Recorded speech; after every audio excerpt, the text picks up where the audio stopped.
Hello everybody and welcome to our webinar today. My name is Paul Bemis. I'm the President of Applied Math Modeling, and I'm going to take you through a session where we're going to be discussing the modeling of airflow in non-raised floor data centers. Now we have quite a bit to do here in 1 hour, so I'm going to move fairly quickly. Again, ask questions as we go, and we're just going to begin. I'm going to be reviewing a few things that many of you already know, but some of you may not. It's hard for me to always judge the audience, so I'm going to review a few things. One of them is just in terms of definitions. I'll be talking about recirculation and bypass airflow. In particular on racks, what we're trying to do here is make sure that the air goes through the rack properly. And that's air management. Air management is really the idea of providing just the cool air you need to the equipment that you need, and no more. Many people think of data centers in terms of cooling capacity, measured oftentimes in tons or kilowatts or BTUs. But what I find generally is it's not so much an issue of the cooling capacity itself as it is the airflow from the cooling units to the equipment. These are, of course, correlated because for every approximate kilowatt of cooling capacity, you deliver about 156 CFM of air. So they are correlated. But having too much air can be as bad as having not enough air, and I hope we'll get into that. So the phrasing I'll be using is recirculation, in particular rack recirculation and rack bypass. And what you're trying to do from a design point of view is really get that airflow right where you need it, and then try to increase supply air temp as far as you possibly can. This will lower the energy footprint of the room as much as possible.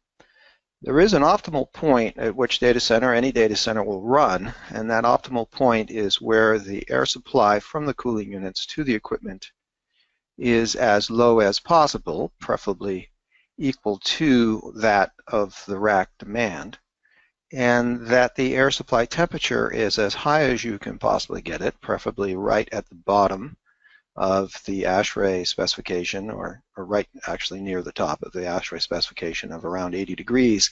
80 is a little high, so 77 is a number that we've all seemed to settle on. Once you get too high on the rack inlets, the server fans start to ramp up. So running your server inlets at about 75 Fahrenheit or well, right around 75 Fahrenheit is a great place to try to get them. So increasing supply air temp and lowering the supply air volume to match your server needs results in more efficiency. Particularly the cooling unit, whether it's a chiller or a DX unit, has to work less.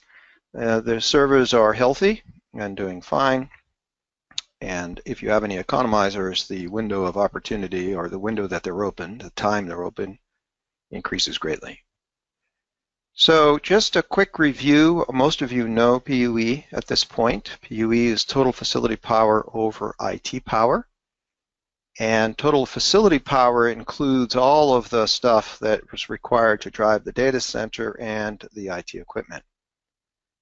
So if we were to take all the inefficiency out of cooling these racks, then of course the PUE would be 1.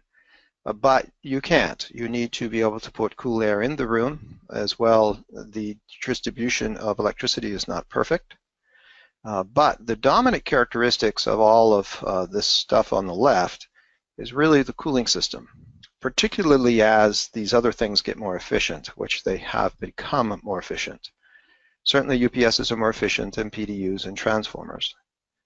So really what you end up with on the left-hand side of the numerator is the power required for cooling, which includes chillers, pumps, fans, and then you have the IT equipment itself. So in order to improve the PUE, you have to consider cooling power, because cooling power ends up being a dominant characteristic of the non-IT load. It's about 75%. Everything else is really a second-order effect. So it's the cooling system itself and the fans that drive it that we're worried about. And techniques for improving your PUE, or reducing it in this case, include, of course, buying more efficient IT equipment. You certainly want to do that because that pulls down the entire number. Virtualization helps a lot because you can consolidate servers.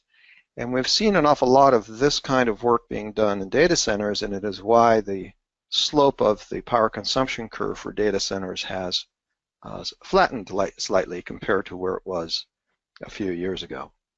So all of this stuff is important. It is things that you need to do and will continue. But at the end of the day, you still always need to look for opportunities to reduce cooling power. So managing that airflow is key. Separating hot air from cold air is critical. Reducing bypass airflow, those are the two major items. And with respect to increasing air supply temperature, the rule of thumb is that roughly for every degree Fahrenheit, you get roughly 1% of power, mechanical power, saved at the chiller. It's actually a little better than that. It's about 1.8 F for every, gives you increase in supplier temp, gives you about 3.5% of the chiller power. Now, those numbers are from ASHRAE, and the curve is not linear. And many people have pointed this out, that that's an approximation, but it's not a bad approximation. It's a fairly good one. Particularly, it's conservative at some of the supplier temps that I see these data centers running at. So it's a fairly good one to keep in mind. And safety modeling is really a method for testing different ideas and different designs. It's a tool for supporting good decisions. Without a modeling tool, you're left predominantly to experience, which you may have or may not have. If you've been working in the business a very long time, you'll have it. And if you don't, you won't necessarily have it. So safety modeling helps to not only give you insight about the right decision, but it also tells you when you're making bad decisions. And without it, you're subjected to either experience, which you may or may not have, or opinion. And opinion doesn't always help you at the end of the day. There are a lot of opinions, and what you need are the facts.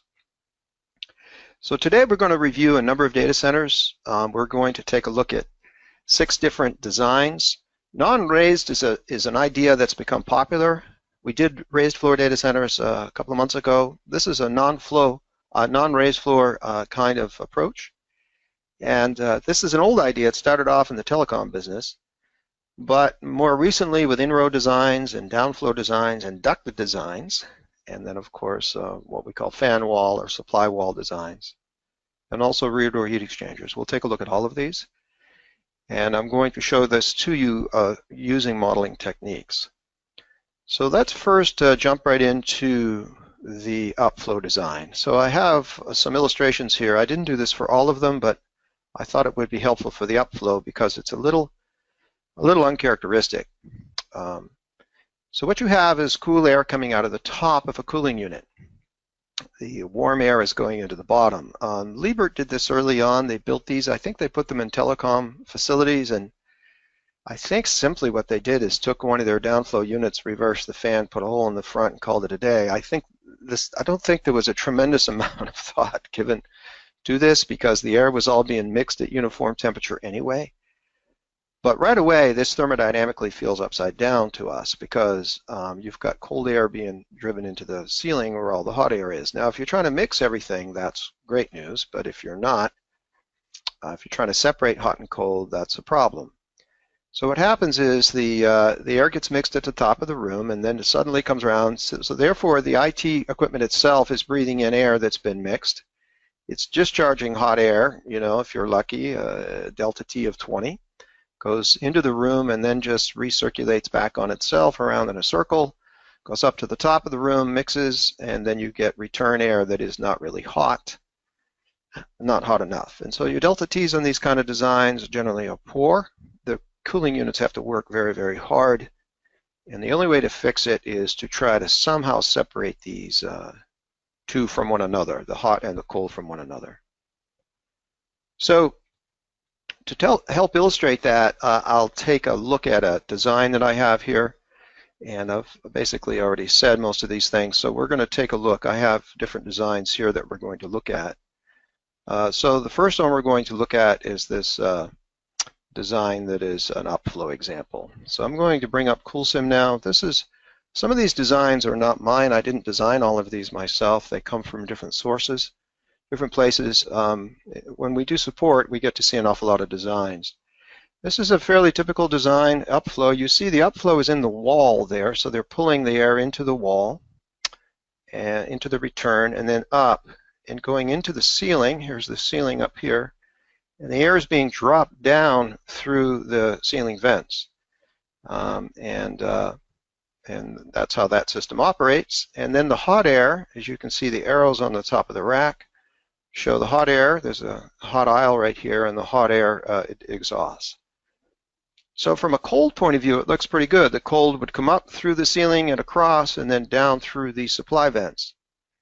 But the thing you always have to be aware of is, where does the hot go? And in this case, the hot is coming into the center of these two aisles right along here. And of course, it has buoyancy. It wants to float up. Well, you got cool air at the top, so we've got a lot of mixing going on there. So this is a run that I've already made, and I have the output here. Now, in this set of output, what CoolSim allows you to do is multiple variations of the same design. So these are the various runs. These were 4 runs I made off that base model. And here what we did is walk down the flow rate of the cooling units themselves. You can see we start off at 16,000 per unit and then work our way down. You can set these variations up any way you want. You can vary the flow rate or the supplier temperature or the on-off state. But in this case, they're all on. It's just we're walking down the supply curve. Because if we look at run 0 and we take a look at what's going on in that data center, you'll see that we're supplying almost 100,000 CFM, and the racks only need 20. So you see, right there is the problem. This is the issue of too much supply air. This is one I see a lot. So we're going to have a tremendous amount of bypass airflow here, where the air is coming in and it has to blow right by the rack because the rack's only going to take 20,000. So the rest of it has to short circuit right back to that cooling unit. And that's going to make a lot of inefficiency. So if we take a look here, here are all the 3D plots over here on the left, and let me just show you the first one. So this is where the cooling unit's running full blast, and we're looking at the supply air, and it's coming shooting out of the top there and coming through the ceiling and down into the cold aisle. But you can see it's also going back to the returns as well. It is what we call short-circuiting or short cycling. Now the rack inlets are going to be perfectly fine in this case because we're overdriving it. So if we take a look at the, well, interestingly enough, even in this case where we're overdriving it, we've got problems. This is a compliance plot right here. This is showing us whether the rack inlets, and we're looking at rack inlets here, are within the ASHRAE specification. And we're seeing here that even in a case where we're overdriving by such a tremendous amount, we've still got hotspots. We've got a region of these racks. Now it's in a tough place in the room. If we look at the room from the top, you'll notice it's very non-uniform in shape.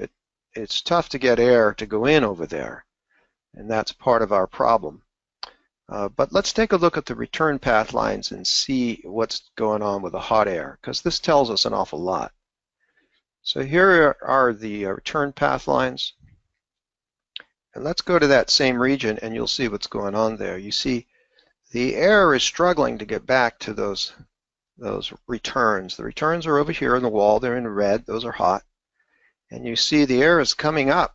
And instead of going over, it's wrapping around because it's lazy.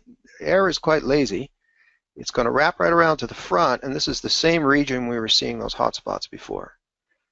So there's the air. We've got plenty of cold air coming in, but we don't have enough pull by these units to suck that hot air. And the other point here is it wants to float up. Let's take a look at this from the front. I can use some shortcut keys here to look at this directly from the front. Let's go this way, and let's turn off perspective. And you see what's happening is that air is floating up. Now the pull by the returns is down here. It's pulling it in. But because of buoyancy, it wants to float up and bang off that ceiling. Of course, that's where the cool air is coming in through these louvers. So it cools off the return, and you see those returns coming here in this light blue range. So those returns are getting pretty cold, down in the 70s.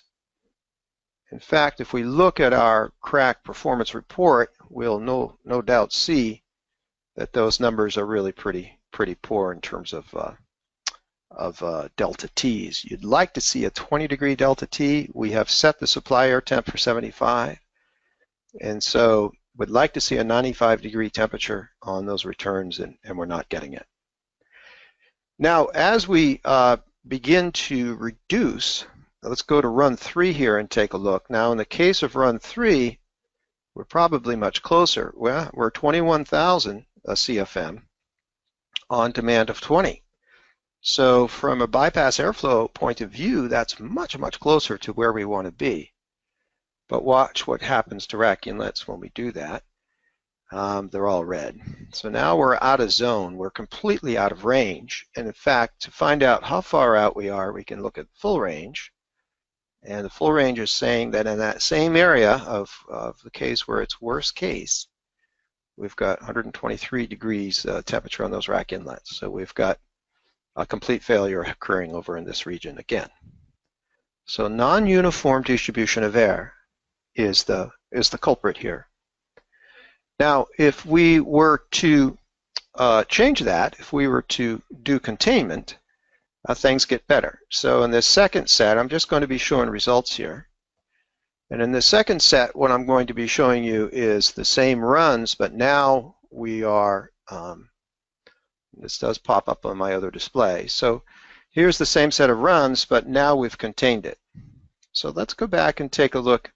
Certainly at run 0, we were having trouble in run 0. First, let me show you, and this is an output plot of the containment, so we can see the geometry. And you see here that around the cold aisles now, we've put containment, and you can see it right here. There's curtains or blocks that go around like this. They are leaking a little bit, but they are all used to control that cold aisle. So cold aisle and hot aisle are now separated.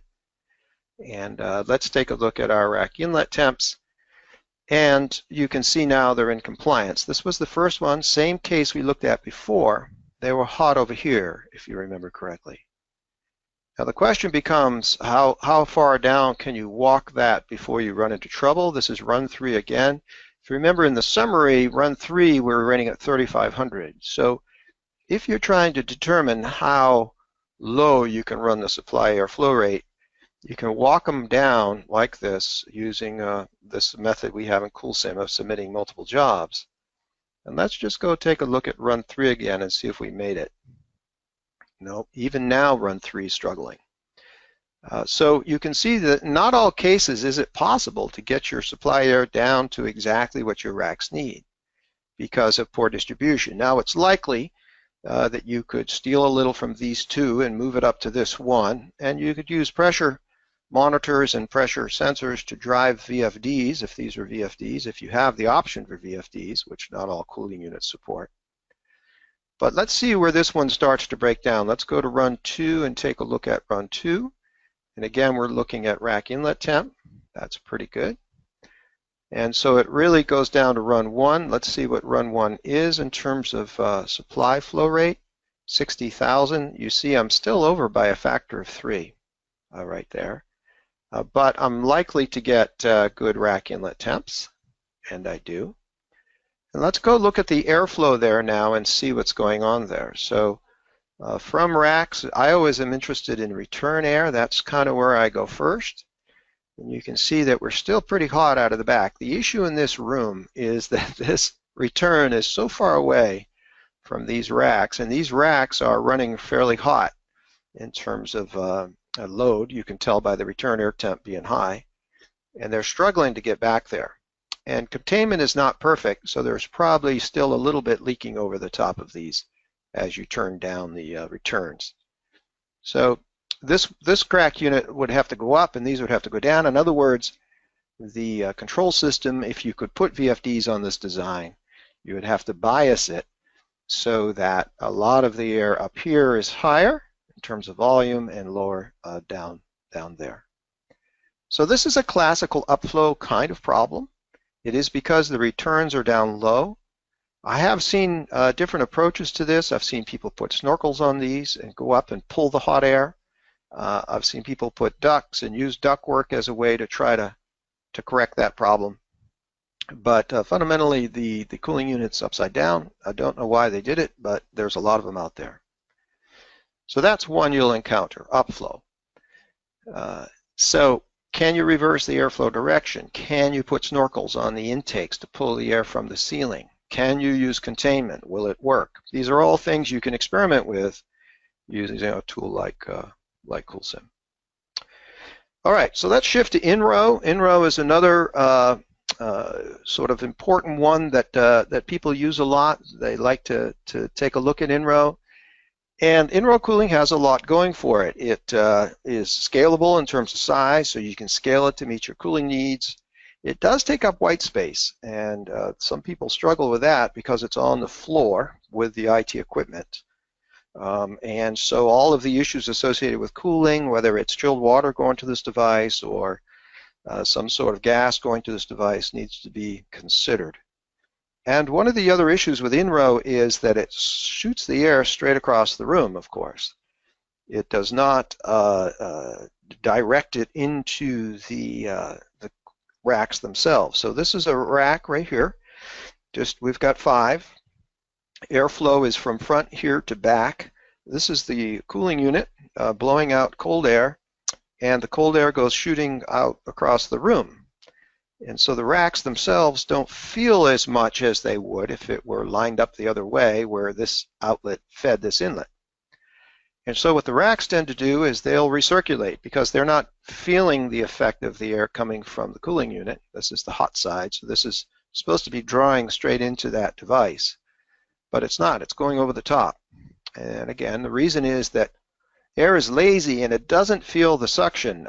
Pressure drops off fairly quickly in air, so if you've got something here sucking air, don't expect it to be able to pull from too far away. It just won't do it. It'll wrap around over the top as it's showing there. And this is what the temperature profiles tend to look like on the front of those devices when you look at them. They're fairly cool. By the way, these don't always come to the top of a 7-foot rack, so you've got a gap up there, but generally they're cool near the center, and on the adjacent racks they do pretty well. But once you get beyond that, the benefit from them drops off fairly quickly in this configuration. Now, you can do a lot of things, and there's been a lot of things done with these kind of devices. One of them is turning vanes. This is an idea that was popular and still is popular. Let's put some turning vanes on it. So I've done a run here with some turning vanes, and I want to show you, and I've done 4 runs just shutting off. Let's first take a look at the model I have.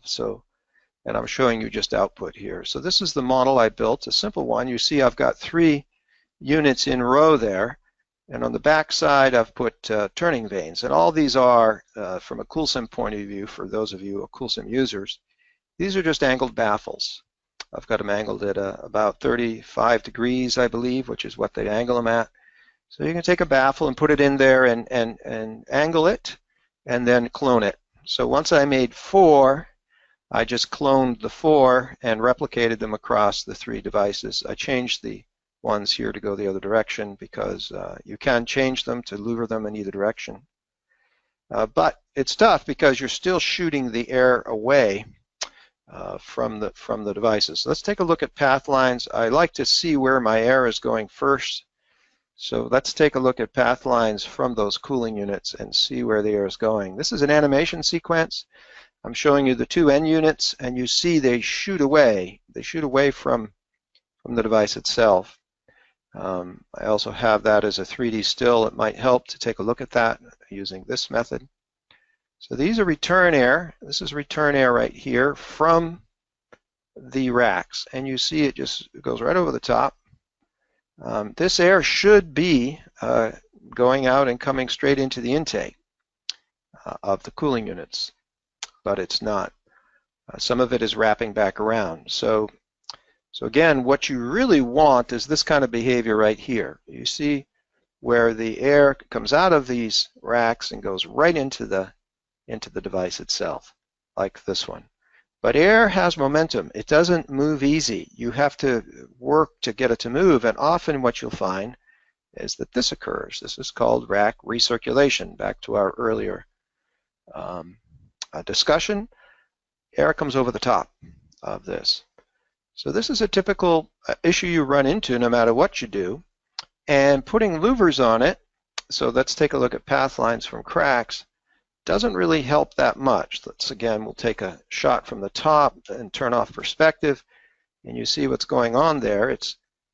We've got problems in the middle of this. We've got one of these down, and you always need to test the n+1 case when you're doing Inrows. What happens if a unit fails? So what we did here, I believe, in terms of runs is, I just turned them off in sequence. So the one I was just looking at is where the center one is off. And what happens, so if we take a look at run 2 again, and this is the one we were just looking at, where we've got the Pathlines from CRACs going away from one another. So again, that's this design. I'll just show it to you so we all know which one we're looking at. So it's this design. Looks like they're all on in this case.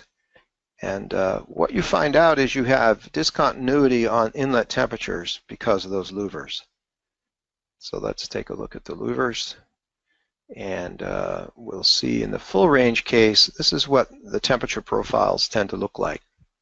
They're fairly uneven because of the airflow direction. The airflow is moving. You see they're hot up on top, of course. Now they're still within range. I mean, they're 77 degrees, but we're supplying temperature here at 65 F. So we're supplying it awfully low in order to get that. As you moved up the supply air temp, this, of course, would go into the hot range. So that's the issue you run into when you run them like that. And so what people tend to do is put them in pod configurations. So pod configuration is really nothing more than allowing them to see one another in a face-to-face kind of representation. So let me just show you that. So here's a typical pod. Now, we haven't contained it yet. We've just got them facing one another. And the good thing about this approach is that the air coming from out of one will bounce off the server across and ricochet its way through this cavity. Now, I left the louvers on, and you may not do that in real life. You might take the louvers off in this case, where you've got them set up like this. But there they are on right there. Now, the question came in about should the turning vanes be angled in both directions? Well, you know, it's a debate about how the turning vane should be angled, and it does depend. In some cases you want them one way, and in some cases you want them the other. And that's why it's important to run these variations, because you see here, if certain units are out, then it's going to change the behavior. So let's go over here to run 3. This is where the one in the center is out. Let's just make sure it's out. So we look at our CRAC performance report. We see CRAC number 2, which is the one in the center, is out. So let's go take a look at Pathlines from CRACs and see what the airflow is doing. We have some shortcuts on this little viewer. This, by the way, I'm looking at Ansys results. I'm looking at CoolSim results with the Ansys viewer. It's a little 3D viewer that they supply. We're an Ansys partner. This is a free viewer, and I'm able to view 3D images like this without having CoolSim open. I don't have CoolSim open here. I'm just looking at the results. Anyone can do this. These viewers are free. But you see the problem I'm having here is that the air, in this case, the louvers are shooting this way and this one's shooting this way. They really should be, this one, you might argue, should go the other way, but it does depend on the failure mode, which way those louvers should go, or if there should be louvers at all. It's probably likely that in this configuration, take the louvers off and do without them. But again, that's what modeling does for you, is it gives you an idea of what approach is best. So that's what the air is doing. Let's go look at rack inlets. Remember, rack inlets are the most important thing. And by the way, I'm using just the standard reports here that come with CoolSim. I haven't generated anything uniquely here. This is all just part of what you get with CoolSim. And you see here we have quite a bit of discontinuity in terms of rack inlet temperature. What's in blue is below specification. That's because we've got the supply air temp set probably at 60 degrees. But we can go look at that in a second and see what it is. But you see here I've still got some hot spots despite the fact that I'm supplying at a very cold temperature. And let's just take a look at our, in this case, the amount of supply. We're supplying 17,000 on 17,000. So we're pretty close to being spot on in terms of supply air. So we shouldn't have too much recirculation. But let's take a look at the CRACs. Yeah, they're running at 60 degrees. So you see, that's very cold. Would really like to run those up a little higher. And if you look at your full range of temperature, this is what is being seen by the rack inlets. In some places, they're scooting all the way up to 82 degrees here at the very top. Now, chances are you may not put equipment up there. And I am assuming the racks are perfect in terms of seal, and I'm assuming that they're about 4 kW each, uniformly distributed across the rack. That's an assumption. We can change it, but that's what we're assuming here. And you see I've got issues with temperature range. I'm really ranging on those rack inlets from 60 to 82. That's quite a range, 22 degrees of spread across those. So running them like that is better than the first alternative, but what has become popular is to contain them. Now in the containment case, again, same as before, but all we've done here, and I'll take you to run 0 where they're all running just to show you the design. Same as before, except we put a box around it. So here, now we're fully contained. This is done with baffles, very easy to do in CoolSim. You can slice right through the racks with the baffles so that you can build containment quick and easy. Many of my users try to build these small little pieces of geometry in here, and it's time consuming. In CoolSim, you don't need to do that. You can slice right through the racks with a baffle that goes right to the floor, and as long as you don't block these inlets and outlets on this side, it'll run fine, because our model is really just a block with inlets and outlets on it, and we use a technique called a recirculation boundary condition that's available in Fluent, which is the code we use to solve these equations. So let's go take a look at our Pathlines from CRACs here in this design. Now you see we're leaking a little bit. We've set that containment to leak a little bit because that is realistic. They do leak. This one is leaking at about 5%. You see the air is all being contained in there. And as a result, we're going to get much more uniform temperatures.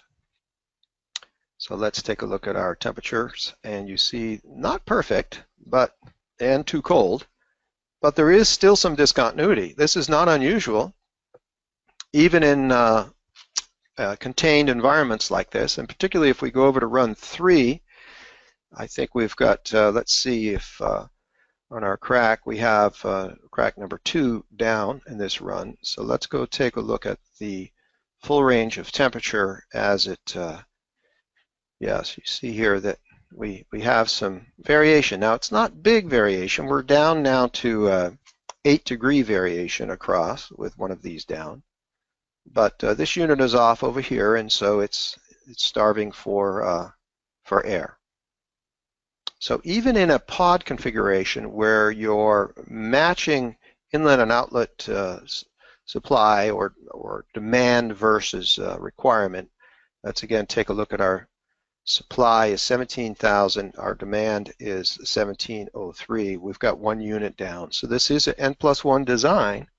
It is fully contained, but we are seeing some deviation temperature. We're supplying, by the way, at a temperature of 65 degrees here. And the way I usually run my simulations is to use supply air temp and drive it from the supply air temp point of view. And I just keep an eye on the heat remove to make sure it doesn't exceed the capacity of the unit that I'm modeling, and it'll be fine. Generally, cooling capacity is not an issue. It's usually airflow. As long as the supply air temps are reasonable, and these are getting at 80 degrees. So these are going to behave a little better than the spec because the return air temps are higher. But let's go take a look in this case at our full range of temperature again. And you see here I've got, this is the one we're looking at where there is some variation going on there. But that works better than any of them. So you see quite a bit of that kind of design. Now another design that we see quite a bit is chimneys. These are passive chimneys, and here I'm going to a question came in about louvers being pointed on the last set in one direction. They can be faced in different directions, yes. You can face the louvers in two different directions generally, and then model it. Yeah, they can be adjusted. So I'm going to pop over. I want to show you, for those of you who are model building using CoolSim, I wanted to show you how this one was constructed. So I've got the modeler open here, and I've got the model already loaded, and I wanted to just show you how this model was built. This is a downflow design. We're dumping right into the floor. We're using louvers here. So this is a supply vent. It could be in the wall if we block this out. This is a great way to show a vent coming through a wall. Or they often run like this, sometimes without a turning vane underneath. They just shoot straight down and flood the room. So the idea is to flood the room with cold air and then capture the hot and send it up through. Now the way that this one was built, I built this one that was already built, I can't remember. And here I used the duct. So this is just a duct, and let me rotate this around a little bit so you can see it. And that duct, when set up correctly, this is from our duct tool up here at the top.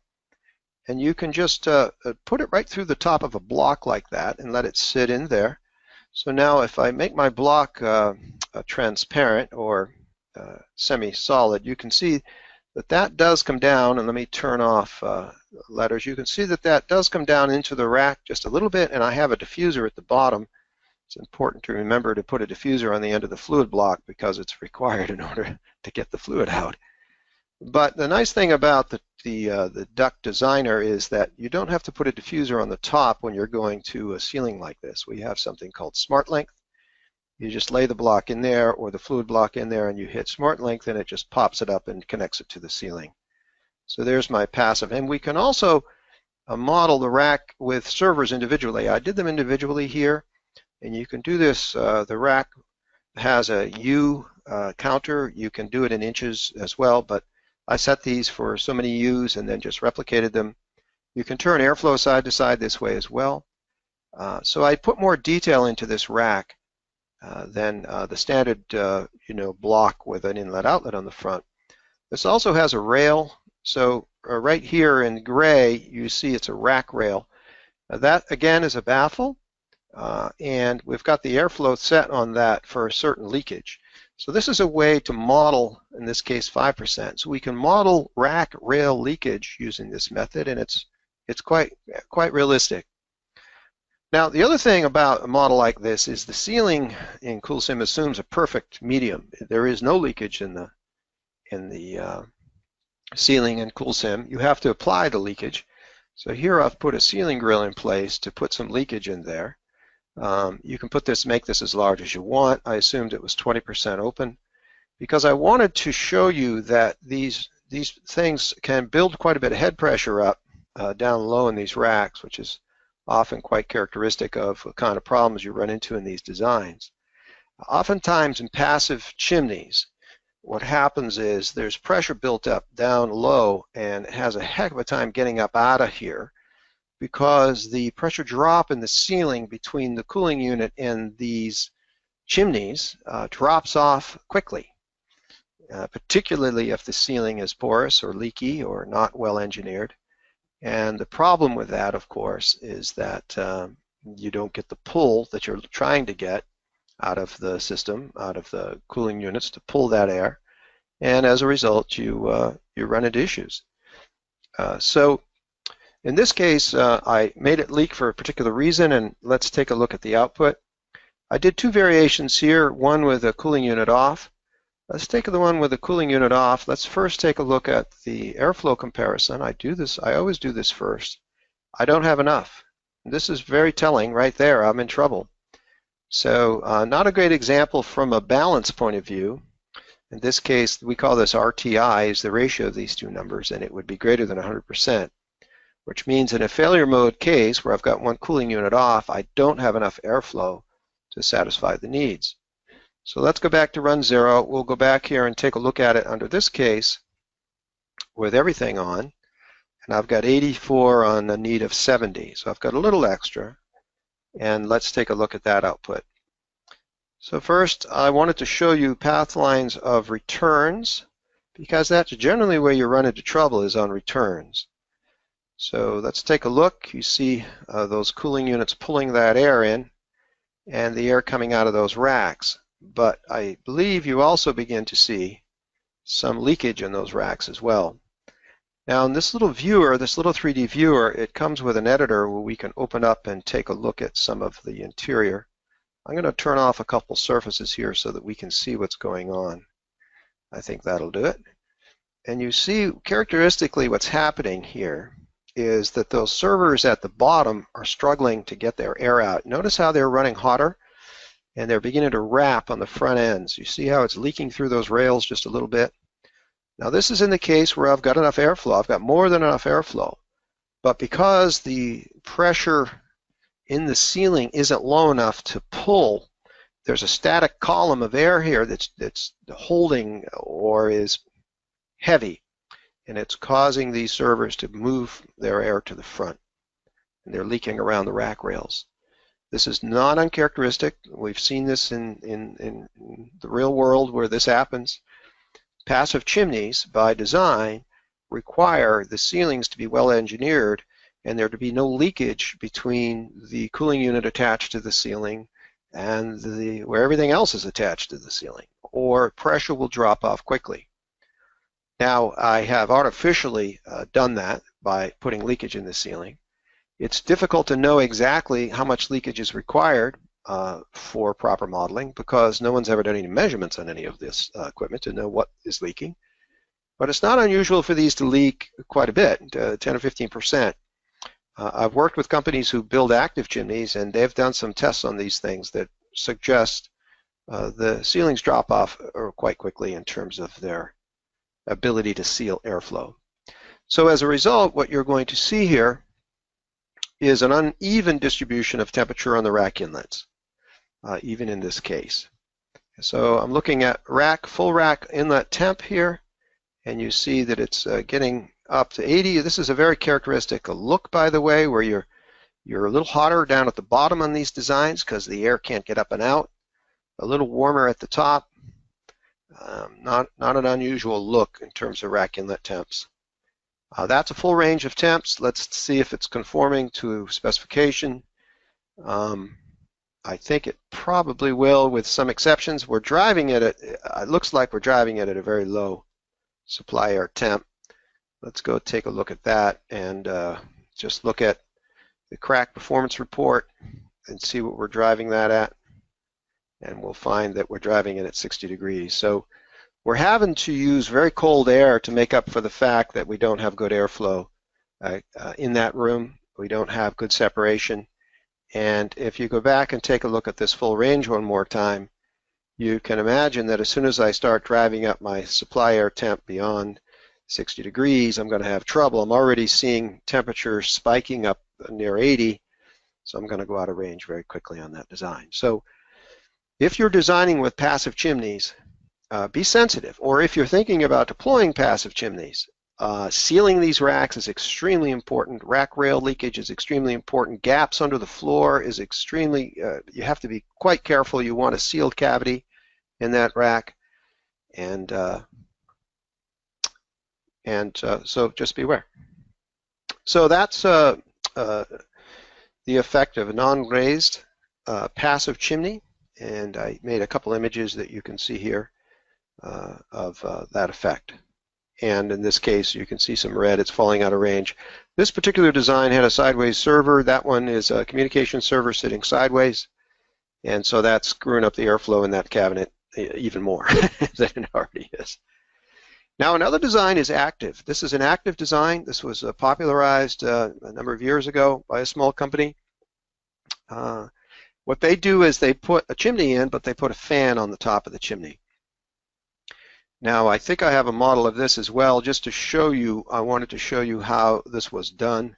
So I have this one loaded as well in CoolSim, and this particular one was done. This is a little PDU here at the top. That's all it is. So it's PDU 52. And in the PDU object in CoolSim, you're able to override the flow rate. Normally, the flow rate will vary according to the wattage. So 1800 for 175 is not correct. If I were to enter 175 again, it would come up with the right flow rate. So it normally, it's not going to do it for me here. Hold on. Kilowatts. It usually gives you about 156 per kilowatt. There it goes, 156. But you can override it. You can say for 1 kilowatt, I really want 1500, because a fan is not a PDU, and that value will hold. So you can use your PDU as a fan, and it will still contribute heat to the model, which in fact it does, because it is a fan after all. And then you can take the PDU and put it right down inside of a block like that, and it will pull the air out. That's one way to do it. And in this case, I think I made these out of blocks as well. You can also make this a duct with a PDU on the top if you want, but this method works fairly well. And you set it up to pull the air out. Now again, here, let me just hide this baffle, and you'll see in this case we're modeling the rack. We set it to 19 inches of equipment, because that's what it is. We do not have partitions, I believe, between these. Let me just hide this one and see. But you can build these any way you want. In this case, we do not. So they're all open to one another inside of that cavity. Now, you can separate them. You can build these any way you want. We're letting we've got rack rails on the front like we did before, and we're letting them leak. And the idea behind this design is for these to generate a negative pressure in the cabinet itself, always, and pull the hot air out. Because the supposition is that the pressure drop in the ceiling of these devices, of these designs, is not high enough to, and we saw that in the last design, to make it work. So you have to actively pull. Now you'll also notice that there's not as many of these chimneys. They put them in at a pattern that is roughly every 2 or 3 racks they'll put one in and hook it up and drive it. A fairly good design. It certainly works, but oftentimes it works because you're overdriving. The chimney itself is overdriving, creating the negative pressure. You've also added another thermal load to the room, or whatever, single thermal load times as many as you have. And but the results do show pretty well. It is a more expensive design, but it's important here too to understand the failure mode. So let's take a look at one of the failure modes. I guess I can't quite remember which one we have off here. We have number 4. This is a cooling unit, not a return, not an active chimney. But let's go take a look at Pathlines here, and you can see them coming from the units up and out. So here is the Pathlines coming out. There is still a similar problem where they do want to wrap a little bit. It's less, but you do see a little bit of this wrapping going on. Here is some right there. This is again due to pressure. There's pressure above it, even though these are operating at a pretty good clip. There is a little bit of leakage that will occur around the edges depending upon how the equipment is stacked, where the load is in the room, in the rack. We're assuming it's uniformly distributed. That's an assumption that you can dial in tighter. And so when we take a look at rack inlets on these kind of designs, they tend to look these are in conformance. Let's take a look at full range. So they tend to look like this. Now, part of that issue you see right there, up at the top, is that this air is being pulled up, straight up and out. It's having to move through a pretty sharp corner right there, and it struggles a little bit to do that right near the top. So where the other ones were better at the top, these are worse at the top. They're better at the bottom. So, and that's again just because the air has to turn this corner, and air doesn't like to turn corners. It really doesn't like to do that. It likes to go straight. So, but we're not seeing much variation here. Certainly less than we were on the other design. It's not too bad, and so these are something that that become popular. So I got a question here for the fan PDU assembly. Can you set up the failure scenario so that one of the 4 fans will fail? Yeah, you can. I don't have it set up in an automated sequence. Right now we only do CRAC parameter analysis. But yes, you could. You could simply go into the model itself and turn one of these guys off, and that would be fine. Or turn its flow rate down to very, very low, and that would be another way to do it. Yep. Yeah, you could also eliminate it if you wanted to, just take it out, because it wouldn't be working. It would serve some blockage. What I would probably do to model it is turn the flow rates way down on it, because it would probably still pass a little bit of air, but just turn them down. Okay, so yeah, you could model a failure scenario with those. By the way, failure scenario with these, it gets hot quick. In any of these rack enclosed designs, as you'll see when we get into rear door heat exchangers, failure modes are very sensitive, because unlike a big room where you're dumping air into the room and you're pulling air from the room acts as a reserve capacity itself, where racks recirculating among themselves will last, longer than if they're fully contained. If they're fully contained inside a box like these are, and you have a failure, things get hot extremely quickly, and you run into failure modes very quickly. So here are some shots, and you see a characteristic leak around the edge of these to the front, and you see the fronts looking like this, the front air. Again, temperature range there is only 16 degrees, but it's still quite a range on the front end of a rack like that. So let's talk about rear door heat exchangers for a moment. This is another popular idea. I have one of these up as well. I'll show you how I built this. This is nothing more than a rack with a CRAC on the back. It's really just a rack with a heat exchanger. This reminds me of the automobile heat exchanger. They put these on the back. They put fans on them. It's like the front of your car when you lift the hood. And what happens is the racks are built and then they blow directly into them. Now, from an airflow point of view, it's kind of nice, because we have a situation where the air comes out of the servers and goes straight through the heat exchanger. I don't have to bend it, and that's really nice. But if one of these units goes down for some reason, or for some reason I get a pressure differential on the front between the front and back of this cooling unit, we get into trouble really quickly. So the way to model this for people who want to model these is to take an Inrow unit and set it for its configuration in terms of size, and then just set it up. You can either set it up to drive off a thermostat, or again, I tend to use supply air temp because I like to know when my supply air temps are.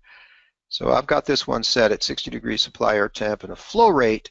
You can set this flow rate, and it's important to match the flow rate to be close to what these racks want. And the rack is going to want a certain amount, and I think I did these with Rack Builder. So let me just hide this for a moment and take a look at how I built these racks.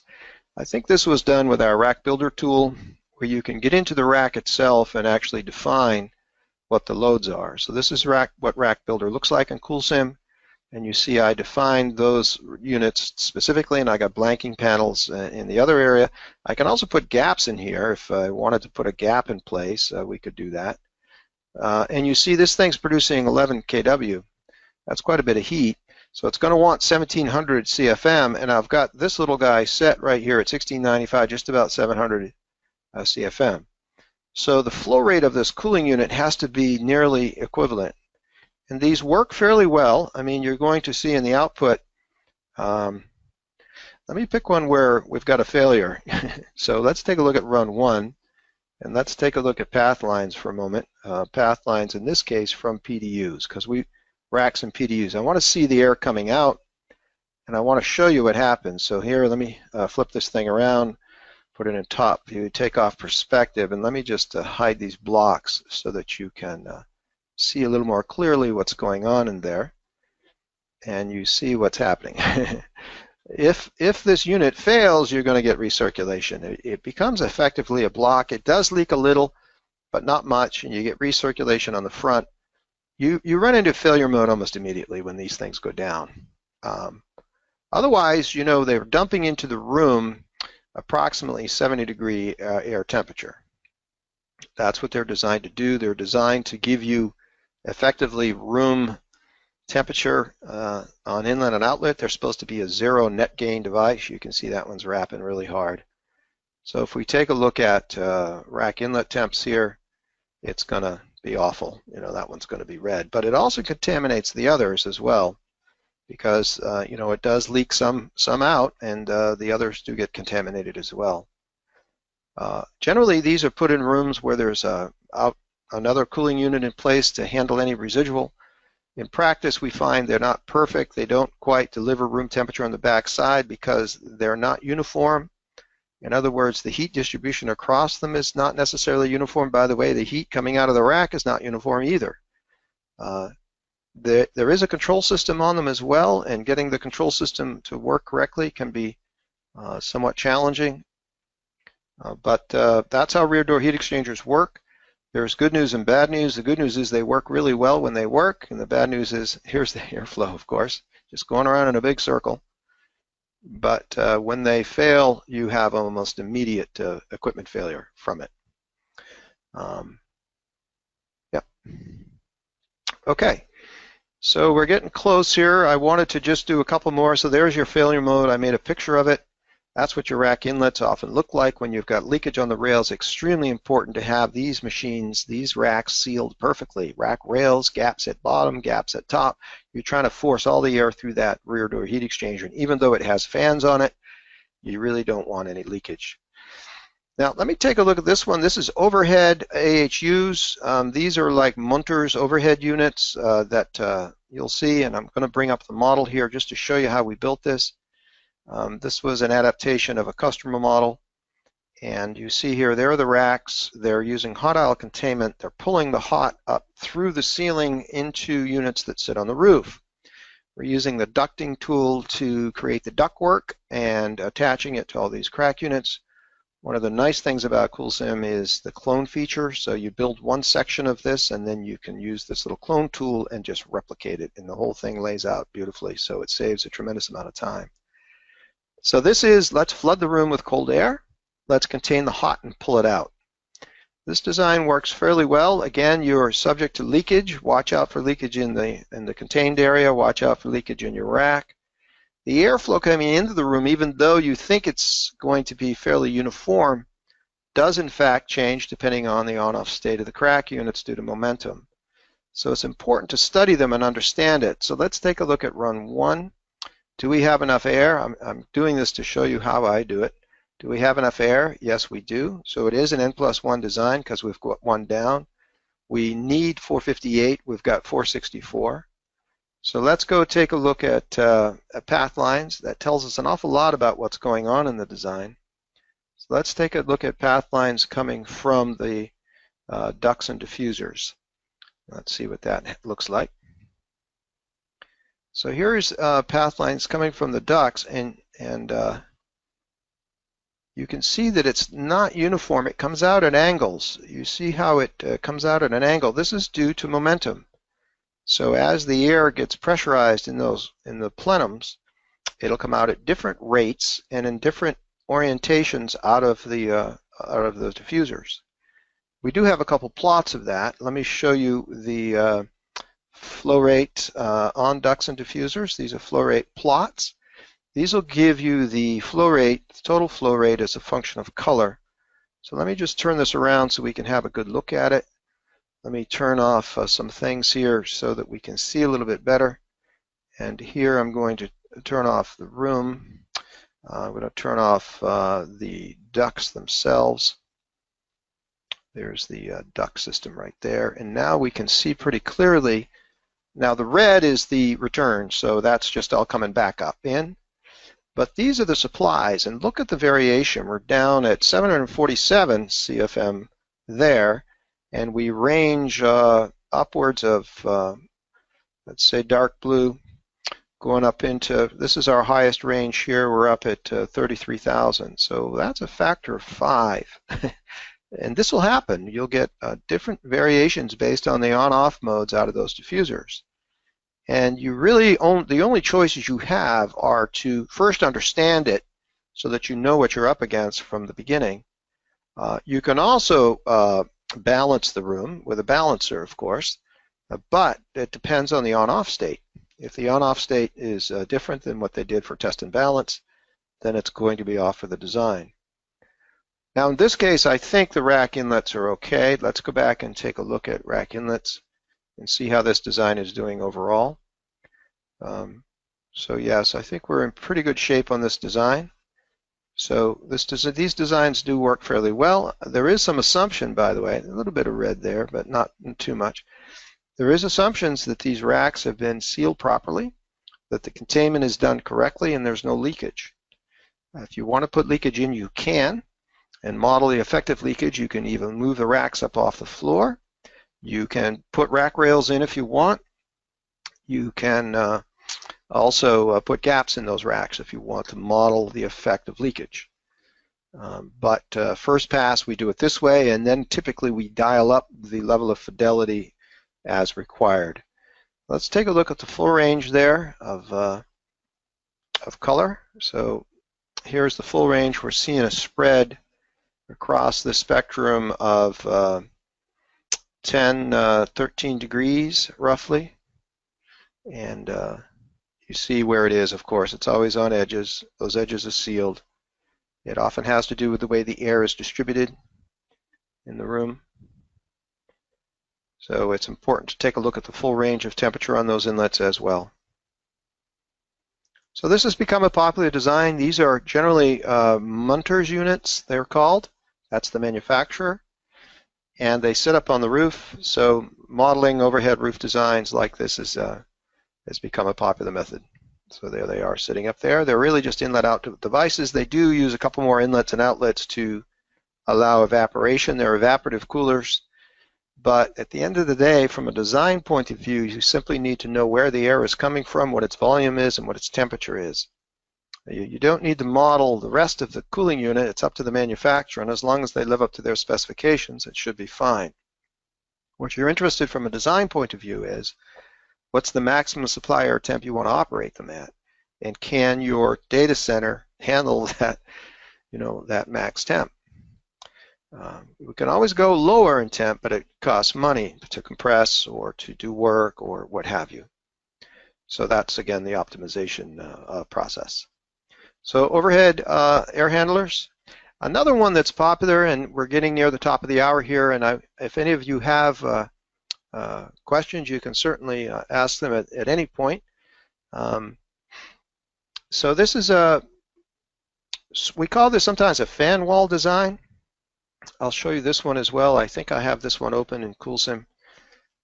It's either a fan wall design or Kyoto design. Here it is. I'll make it full screen so you can have a look. So the way these work is they're these fairly large units. They use an enthalpy wheel that rotates inside them. They generally sit over to the side like is shown here, and they have a corridor. This is kind of like a supply plenum over here.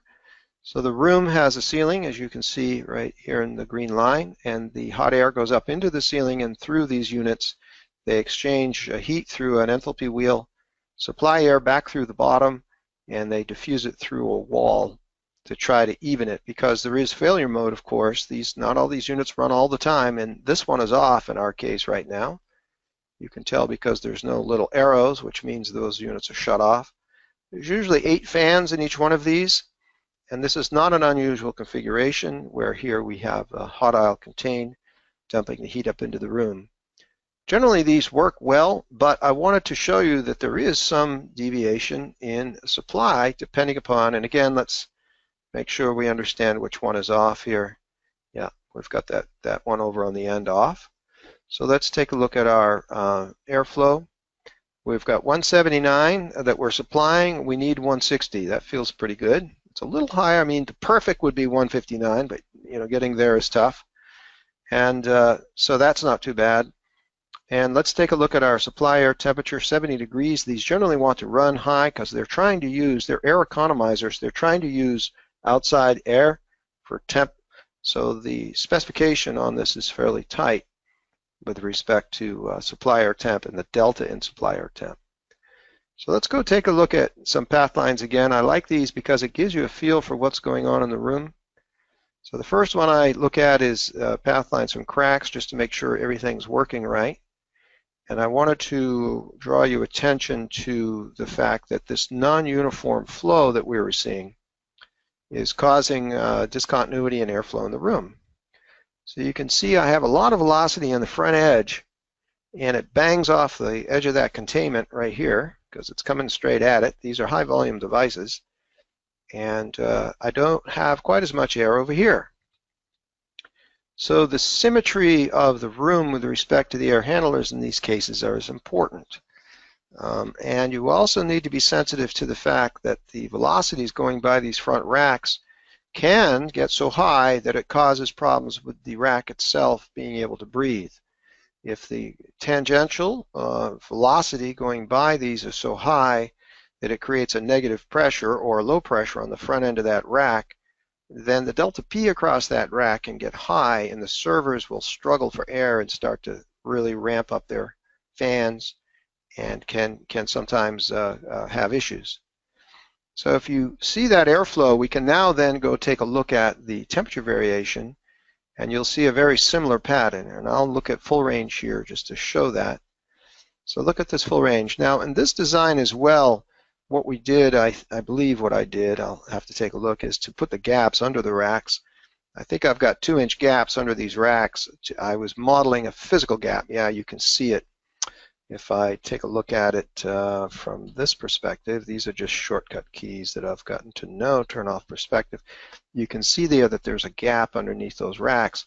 Did that intentionally so that they would bleed a little and you know, just simulate the effect of a leak under those racks. And you see the variation in temperature. Now the variation is not that great. Now it's 19 degrees. It's pretty high. And you know, when you're getting down to, is it really 90 degrees along that edge? Probably not. Probably some numerical approximation going on there. But still, this is not unusual for the kind of thing you'll see. So this is a popular design. You can model these fairly effectively. The question becomes, how do you model leakage? And there's a few different ways to model leakage. One is you can use Rack Builder and put the leakage in explicitly. You can jack the racks up off the floor, or you can put a percentage leakage on the baffle surface itself. Any of those methods will work. I have been using explicit lately. That is, I'm putting the gap, the actual gap, in the rack, or and I'm using blocks for containment, and then explicitly defining the leakage so that I am correct in percentage. Because customers will often say to us, well, you know, we'd like it to leak 10%. Well, is it 10% of what? That's a tough number, because is it 10% of the surface area, or is it 10% of the total? So sometimes it gets a little difficult to know exactly what is meant by the specifications that you are provided. And so I often get into a physical leakage, where I'll actually make it leak according to a geometric dimension. For example, if they want a 10% leakage, then I might take the surface area of these racks and say, okay, 10% of that total surface area is going to be open, and then I'll go explicitly put that in as a physical gap. And again, it's fairly easy to do in CoolSim now with the tools we have. So you could do it this way, where you just use the Rack Builder tool, and you go into the individual rack and you say, I want to put a gap in. So you go to rack 2, and you might put, it wouldn't be that big, but it might be a 1U gap. You put a 1U gap in there, and then explicitly put the load in the rest of the system, so that you, and I didn't put the load in correctly, I only put it in at 1 watt, but you get the idea. And then when you close it, now you've got a physical hole that you can then characterize, you know, explicitly, instead of doing leakage on the containment like that. So that's how you would do overhead cooling units, and particularly this would be the same design as a fan wall. The fan wall is the same idea, a bunch of air blowing from one side to the other. Same method. So